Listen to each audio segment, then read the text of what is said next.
जो संसाधन है वो माइन एंड मिनरल है। जगह जगह के ऊपर खनन माफिया, वो कांगड़ा हो, चंबा हो, मंडी हो, सिरमौर हो, सोलन हो, सब जगह माफिया सर चढ़ करके बोल रहा है। और जो रेवेन्यू प्रदेश की सरकार को आना चाहिए, 3.25 साल में वो रेवेन्यू लगातार बाहर जा रहा है और प्रदेश की सरकार को लगातार करोड़ों अरबों रुपए की चपत लग रही है। जहां कानून व्यवस्था बिगड़ रही है, वहीं प्रदेश की सरकार को करोड़ों अरबों की चपत लग रही है। प्रशासनिक कोलैप्स उसके कारण खड़ा हुआ है। हमारी प्राकृतिक संपदा है वन, और बड़ा मास स्केल के अंदर वन माफिया उसने 3-3.5 साल में सरकारी वनों का कटान किया है। अब वो जो हिमाचल प्रदेश के लिए खैर के पेड़ आमदनी का जरिया हो सकते हैं, वो खैर के पेड़ भ्रष्टाचार का जरिया बना हुआ है। और हमारे ध्यान में है, मीडिया ने हाईलाइट किया, चंबा में किस तरह से एक वन अधिकारी को वन माफिया ने गाड़ी से बांध करके 3 किलोमीटर तक घसीटा और उसके बाद वो हाथ जोड़ करके माफी मांग के जान बचा करके भागा।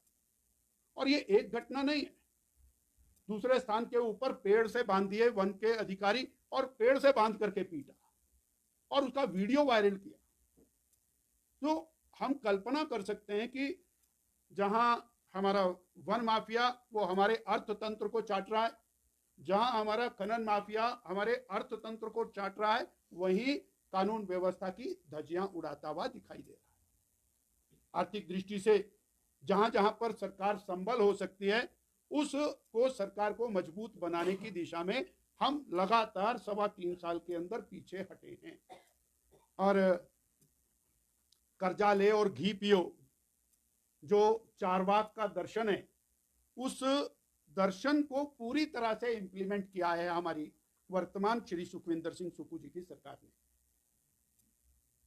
बहुत बड़े ऋषि हुए हैं, मनीषी का दर्जा उनको मिला है, और उन्होंने कहा कि घी पियो चाहे कर्जा लेकर के पीना पड़े।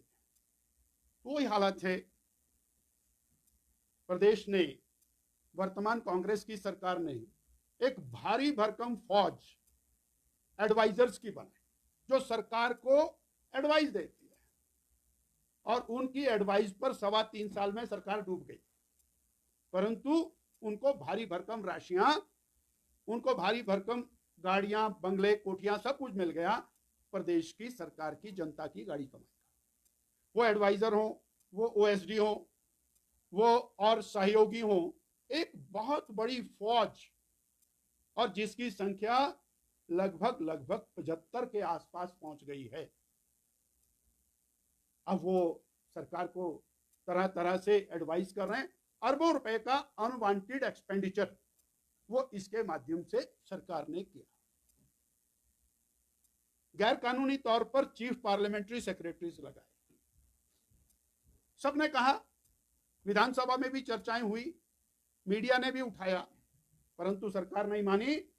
अंततोगत्वा हाईकोर्ट का निर्णय आया तो सीपीएस हटाए गए, परंतु जब तक वो हटाए गए तब तक करोड़ों रुपए की लायबिलिटी उनके माध्यम से क्रिएट हुई, और वो लायबिलिटी अभी तक चल रही है, क्योंकि सुप्रीम कोर्ट में चले गए हैं उस केस को लेकर के, और एक एक पेशी पर 10-10 वकील खड़े होते हैं, लाखों लाखों का एक वकील खड़ा होता है, करोड़ों करोड़ों रुपया केवल सुप्रीम कोर्ट में वकीलों की अदायगी के लिए प्रदेश की सरकार का व्यय हो रहा है। मैं ये बताना चाह रहा हूं कि हमने कहां कहां से प्रदेश की सरकार को 3-3.5 साल के अंदर नुकसान पहुंचाया, और जिसके कारण आज फाइनेंशियल मेस के रूप में हम खड़े हुए दिखाई देते हैं। एडवोकेट्स की फौज, हाई कोर्ट के अंदर हो, लोअर कोर्ट्स के अंदर हो, सुप्रीम कोर्ट के अंदर। मैं आज आपके माध्यम से प्रदेश की जनता को बताना चाह रहा हूं कि 105 से ज्यादा एडवोकेट ऑन रिकॉर्ड अलग अलग पोजीशंस के ऊपर सरकार ने लगाए, जिनकी करोड़ों करोड़ों रुपए की सैलरी है, और उसके बावजूद केस लड़ने के लिए अलग एडवोकेट खड़े होते हैं। जहां भी कोई गंभीर मसला होता है उसके लिए 20-30 लाख रुपए पेशी वाला एडवोकेट वो बुलाया जाता है। यानी प्रदेश की माली हालत इतनी बढ़िया है कि आपने एक एडवोकेट्स की फौज खड़ी की है। गाड़ियों के काफले पिछले 3.25 साल के अंदर कितने काफले बने हैं गाड़ियों के, और कितनी बढ़िया बढ़िया गाड़ियां आई हैं। अच्छी बात है, प्रदेश की जनता का पैसा है, गाड़ी कमाई है।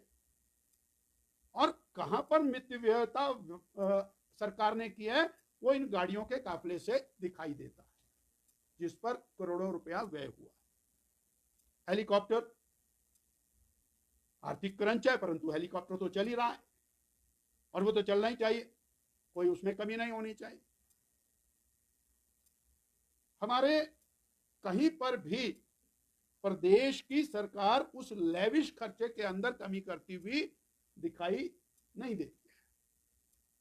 हम जिस हालात में आज आकर के खड़े हुए हैं, उस हालात के लिए प्रदेश की मौजूदा सरकार 100% जिम्मेवार है। और जो भी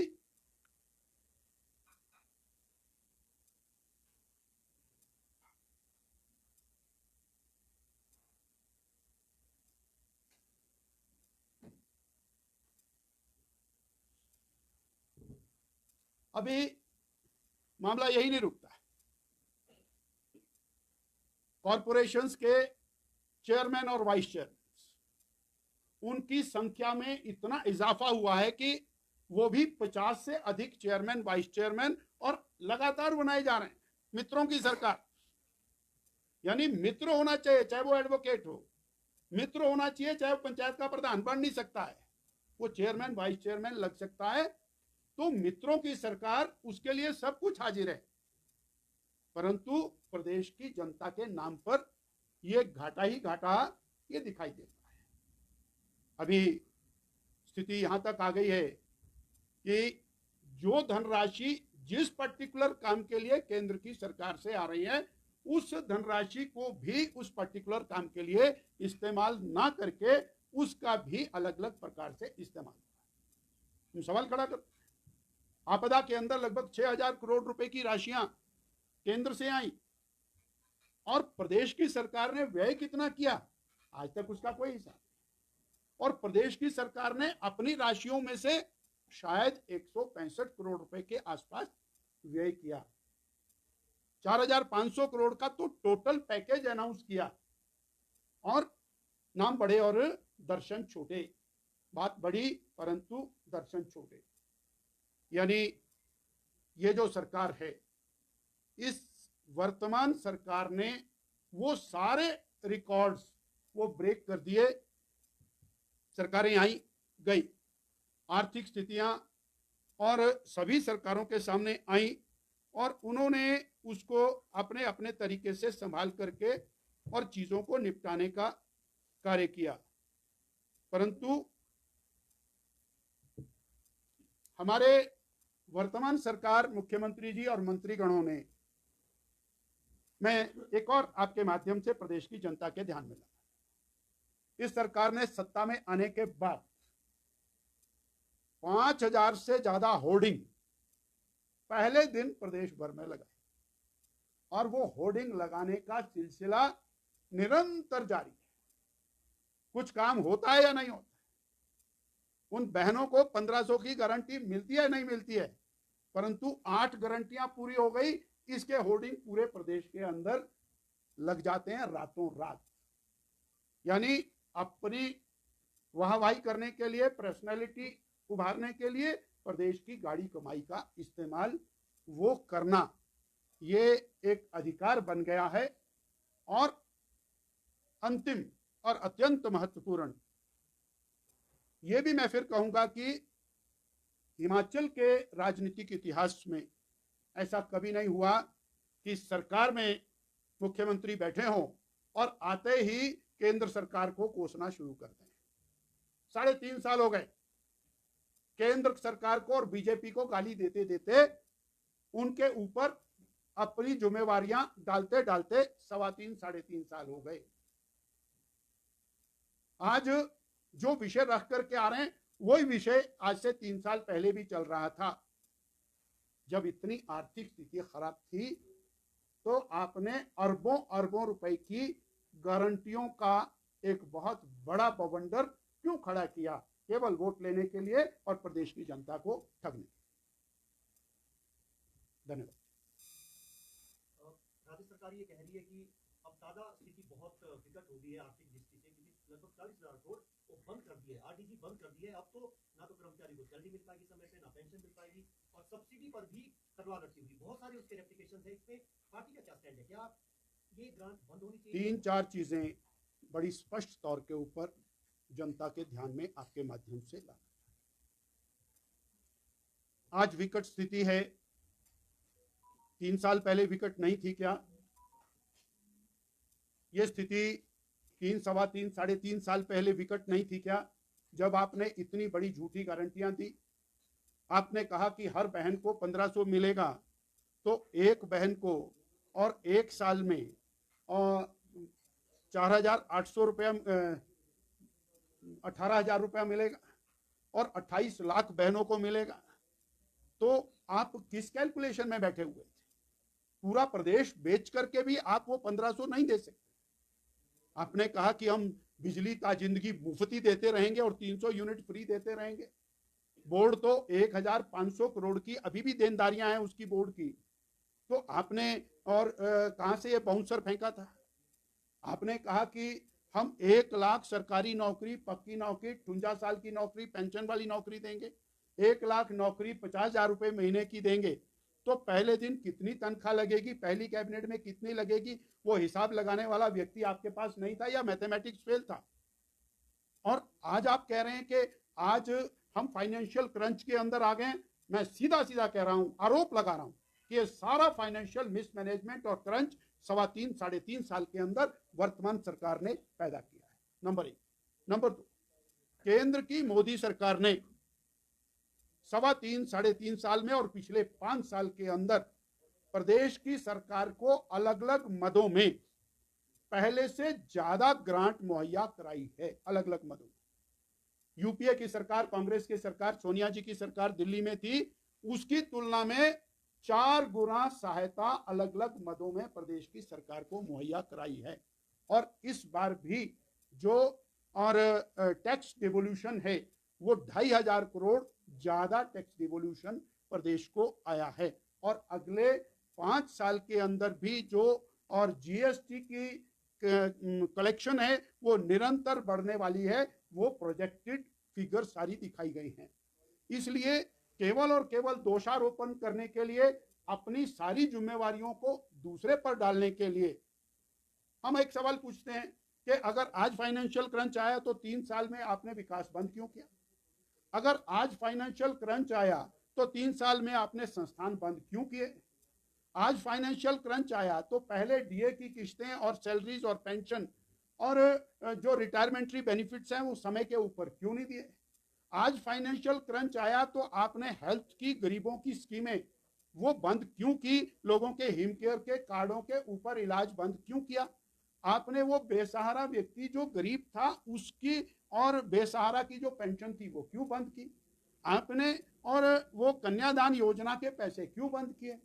ये सवालात सिर्फ और सिर्फ अपनी सरकार का ठीकरा दूसरों पर फोड़ने के लिए और सरकार में जो ऊपर से नीचे तक लड़ाई चली हुई है उस लड़ाई की तरफ से ध्यान बटाने के लिए और प्रदेश की जनता का ध्यान बटाने का काम चला हुआ है।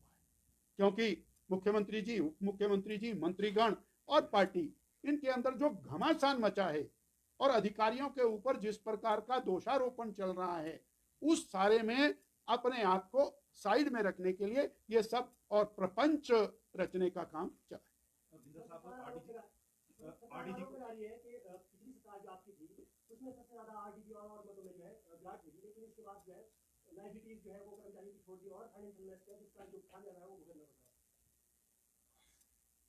सवा 3 साल के बाद सरकार को याद आया।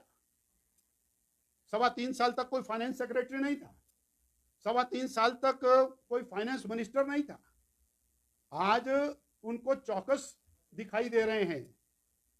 सत्ता में आए हुए आज जाने का टाइम आ गया अब सरकार का, तो अब ये दोषारोपण शुरू कर रहे हैं। हमने तो सवाल पूछा, एक पैसे की सड़क भी प्रदेश सरकार ने अपने पैसे से बनाई है क्या 3.25 साल में? नहीं। जितनी सड़कें बनी है वो प्रधानमंत्री ग्राम सड़क योजना में बनी है, सेंट्रल रोड फंड में बनी है, सेंट्रल ग्रांट में बनी है, नेशनल हाईवे में बनी है, 4 लेन हाईवे में बनी है, बॉर्डर रोड ऑर्गेनाइजेशन में बनी है, एक भी नहीं बनी प्रदेश में। शिक्षा का सारा पैसा सर्व शिक्षा अभियान में आया। मेडिकल कॉलेजेस के जितने बड़े बड़े इक्विपमेंट्स जो ये दिखा रहे हैं वो सारे सेंट्रल ग्रांट के हैं। एक भी काम तो प्रदेश ने अपने पैसे से किया है क्या? और मोदी जी दिल खोल करके दे रहे हैं, मद बदलती है। इंफ्रास्ट्रक्चर में सर्वाधिक पैसा अगर मिला है हिमाचल प्रदेश को मिला है इंफ्रास्ट्रक्चर में। रेलवे विस्तार में अभी 2,911 करोड़ रुपया अभी मिला है रिसेंटली। तो 40,000 करोड़ रुपए के 4 लेन हाईवेज का काम चला है।